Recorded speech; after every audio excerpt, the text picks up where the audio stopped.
২৬-এর বিধানসভা নির্বাচনে কোচবিহার দক্ষিণ বিধানসভা কেন্দ্রে আবারও অভিজিৎ ভৌমিকের উপরই আস্থা রাখল তৃণমূল কংগ্রেস। মঙ্গলবার তৃণমূল ভবনে রাজ্যের বিধানসভা নির্বাচনের প্রার্থী তালিকা প্রকাশ করেন তৃণমূল হাইকমান্ড।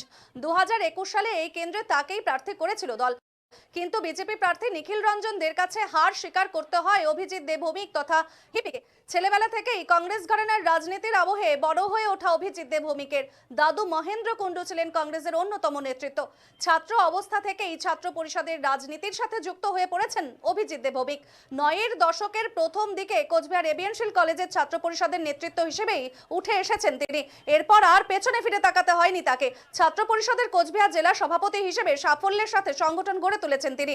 রাজ্য সরকার বামফ্রন্টে থাকলেও কোচবিহার শহরের অধিকাংশ কলেজে ছাত্র পরিষদ প্রতিষ্ঠা প্রায় তার নেতৃত্বে। প্রত্যেকটি ছাত্র সংসদ নির্বাচনে জয়ের ধারা অব্যাহত রাখে ছাত্র পরিষদ। পরবর্তীতে ২০১৩ সালে তৃণমূলে যোগদান করেন অভিজিৎ দে ভৌমিক।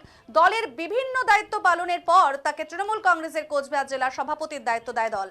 তার নেতৃত্বেই ২০২৪ সালে লোকসভা নির্বাচনে মেলে সফলতা। কেন্দ্রীয় স্বরাষ্ট্র প্রতিমন্ত্রী নিশীথ প্রামাণিককে হারিয়ে এই লোকসভা কেন্দ্রে জয়ী হন তৃণমূল কংগ্রেস প্রার্থী জগদীশ চন্দ্র বর্মা বসুনিয়া। ২০২৬ সালের বিধানসভা নির্বাচন অভিজিৎ দে ভৌমিকের কাছে বড় চ্যালেঞ্জ। এখন দেখার কোচবিহার দক্ষিণ বিধানসভা কেন্দ্রে জয়ের লক্ষ্যে পৌঁছতে সক্ষম হন কিনা তিনি।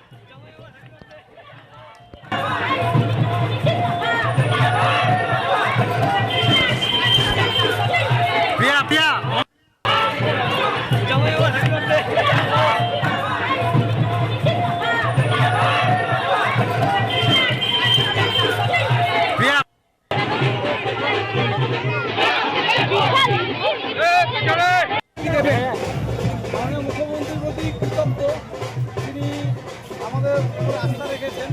যারাই কুচবিহারের বিভিন্ন কেন্দ্রে প্রার্থী হয়েছি, আমি ৪ নম্বর বিধানসভা কেন্দ্রে এই বিজেপিতে প্রার্থী হয়েছিলাম ২০২১-এ।